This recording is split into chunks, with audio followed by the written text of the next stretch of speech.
ఒక ఊరిలో ఒక పెద్దాయన ఉండేవాడు. ఒక్క పైసా కూడా చేతిలోంచి జారనిచ్చేవాడు కాదు. ఇంట్లో కుటుంబ సభ్యులను కూడా ఖర్చు పెట్టుకొని ఇచ్చేవాడు కాదు. పైసా పైసా కూడబెట్టి ధనమంతా పోగు చేసి కొన్ని బంగారు నాణాలు కొనుక్కున్నాడు. అవి లెక్క పెట్టడం ఒక సరదా. ఒక సంచిలో వేసి ఇంటి వెనక ఒక చెట్టు కింద గొయ్యి తీసి ఆ సంచిని కప్పెట్టేవాడు. అప్పుడప్పుడు గొయ్యి తీసి సంచి చూసుకుని నాణాలు లెక్క పెట్టుకుని మళ్లీ కప్పెట్టేస్తూ ఉండేవాడు. ఎప్పుడైనా కొంత డబ్బు పోగైతే ఇంకో నాణెం కొని నిధిలో కలుపుతూ ఉండేవాడు. ఇలా కొంతకాలం బానే గడిచింది.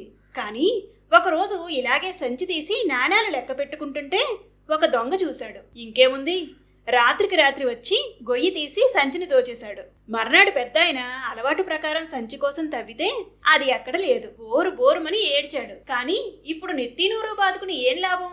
పోయిన ధనం తిరిగి రాదుగా.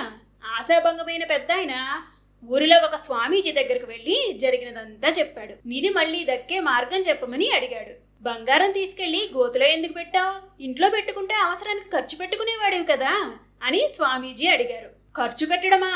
నేను జన్మలో ఆ డబ్బు ఖర్చు పెట్టను. అందులోంచి ఒక్క నాణెం కూడా వాడే ప్రసక్తే లేదు అని పెద్దాయన ఉన్నది ఉన్నట్టుగా చెప్పేశాడు. అప్పుడు స్వామీజీ నవ్వి, ఒక సంచిలో కొన్ని రాళ్లు వేసుకుని కప్పెట్టుకో. నీకు బంగారు నాణాలు ఉన్నా రాళ్లున్నా తేడా ఏముంది? లెక్క పెట్టుకోవడానికి తప్ప దేనికి వాడవు కదా. వాడని వస్తువు అవసరం మనకు ఉండదు. ఇప్పుడు పోయిందని బాధెందుకు అని సలహా ఇచ్చి పంపించాడు.